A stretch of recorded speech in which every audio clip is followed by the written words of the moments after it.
आचार्य शंकर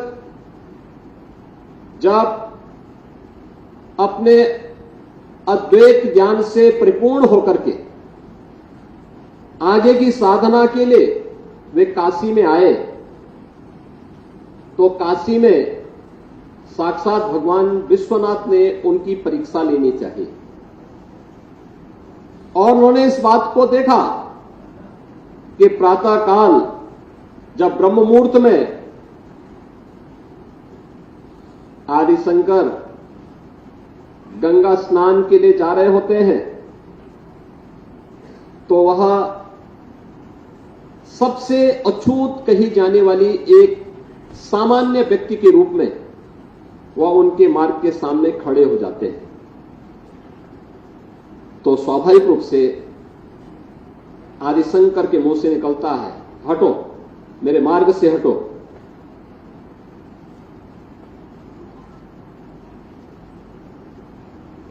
तो सामने से जो चंडाल होता है वह एक प्रश्न पूछता है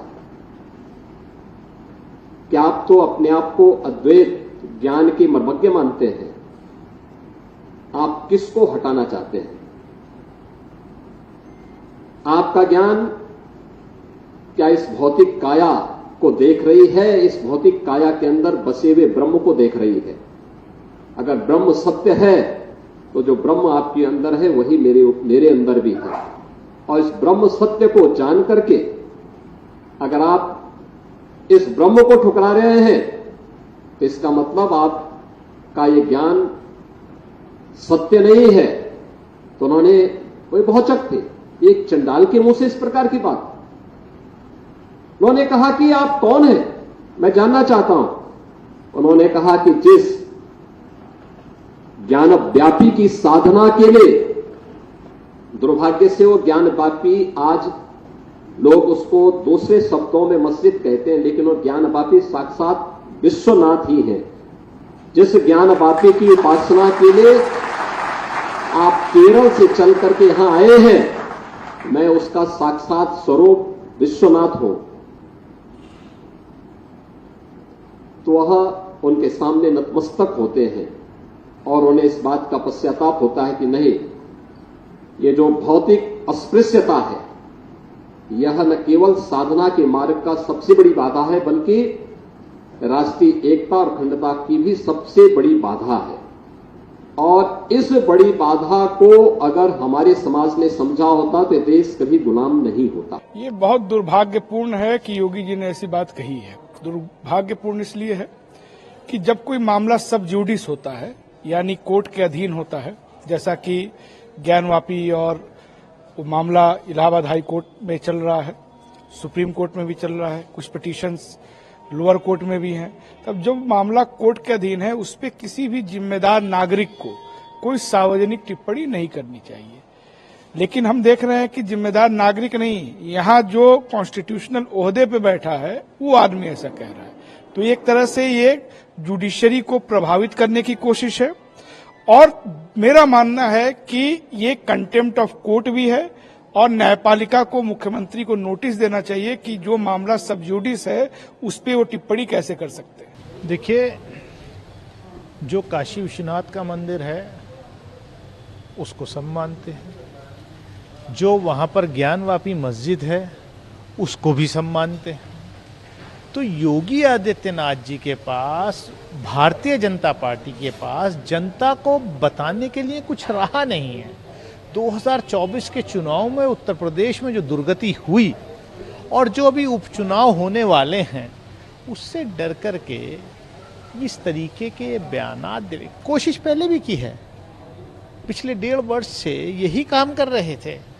जनता ने मोहर लगा दी कि काट की हंडिया बार बार नहीं चलती, आप लोगों को धर्म के आधार पर नहीं बांट सकते।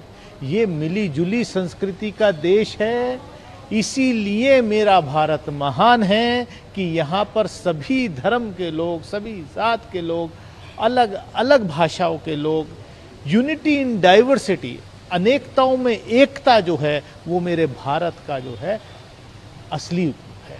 ये लोग उसको बांटना चाहते हैं। कि कोई भी मामला सब जुडिस है तो उस मामले पर बयान पर किसी प्रकार की रोक नहीं होती है। कोई भी व्यक्ति अपने बिलीफ को सार्वजनिक तौर पर अभिव्यक्त कर सकता है। भारत का संविधान अनुच्छेद 19(1) इस बात के लिए सबको आजादी देता है, अधिकार देता है कि वो अपनी अभिव्यक्ति कर सकते हैं। उत्तर प्रदेश के मुख्यमंत्री योगी आदित्यनाथ जी ने अपने बिलीफ के आधार पर, अपनी आस्था के आधार पर, अपने ज्ञान के आधार पर अपनी अभिव्यक्ति की है और भारत के संविधान में इस प्रकार की अभिव्यक्ति पर या कोर्ट के किसी आदेश के द्वारा इस तरह की अभिव्यक्ति पर कोई रोक नहीं लगाई गई है। कुछ लोग ऐसे हैं जिन्हें अपनी बिलीफ के प्रकटीकरण पर लगातार पेट में दर्द होता है। वो प्रधानमंत्री जी अगर गणपति पूजा के लिए जाते हैं तब भी पेट में दर्द होता है, या चीफ जस्टिस के साथ अगर वो गणपति पूजा के कार्यक्रम में शामिल हो जाते हैं तो कुछ लोगों के पेट में दर्द शुरू हो जाता है। ज्ञानवापी का मामला कोर्ट में चल रहा है और जो कोर्ट फैसला करेगा उसे दोनों पक्षों को मानना चाहिए, लेकिन भाजपा की सरकार जनता के मुख्य मुद्दों से जनता का ध्यान बांटना चाहती है। जनता महंगाई, बेरोजगारी, भ्रष्टाचार और विकास को लेकर के संघर्ष कर रही है और सरकार को जनता की समस्याओं से कोई मतलब नहीं है। हम लोग ज्ञानवापी की लड़ाई 2021 में फाइल किए थे और ये जितने मंदिर के प्रमाण है, साक्ष्य, दीवारें हैं, चीख के अभी भी कह रही है कि ये दीवारें मंदिर की हैं। इसको खाली मस्जिद की वजह से सब मस्जिद कह रहे हैं, जबकि 1669 में औरंगजेब ने इस मंदिर को तोड़ा था। ज्ञानवापी मंदिर को तोड़ के उसकी मस्जिद का निर्माण किए, जबकि मस्जिद ये होता है कि जमीन से होना चाहिए, न कि किसी मंदिर के ऊपर उसको किया जाता है। सीएम ने पहले भी ज्ञानवापी को बताया था कि इसको मस्जिद कहना नहीं, गलत होना चाहिए। हाँ, ये ज्ञानवापी मंदिर है और आज भी ये बात क्या कि बाबा विश्वनाथ है वो मस्जिद नहीं है। तो योगी जी सही कह रहे हैं। ये जो ज्ञानवापी मंदिर है, मस्जिद जो है वो मस्जिद नहीं है, वो हमारा ज्ञानवापी मंदिर है और उसमें साक्ष्य भी मिले हैं। एसआई सर्वे, कमीशन रिपोर्ट, सब कुछ मतलब हो चुका है, उसके साक्ष्य हैं अंदर। मतलब जितनी दीवारें, खंबे, सब में घंटी, घड़ियाल, त्रिशूल, डमरू, सब चीज मिले हैं। इतना तक कि उसमें जो औरंगजेब ने जो फरमान जारी किया था मस्जिद को तोड़ने का, उसका शिलापट भी मिला है। तो क्या कहना चाहेंगे मुस्लिम समाज से कि उनको ये समझ नहीं आ रहा है या ये समझना नहीं चाहते?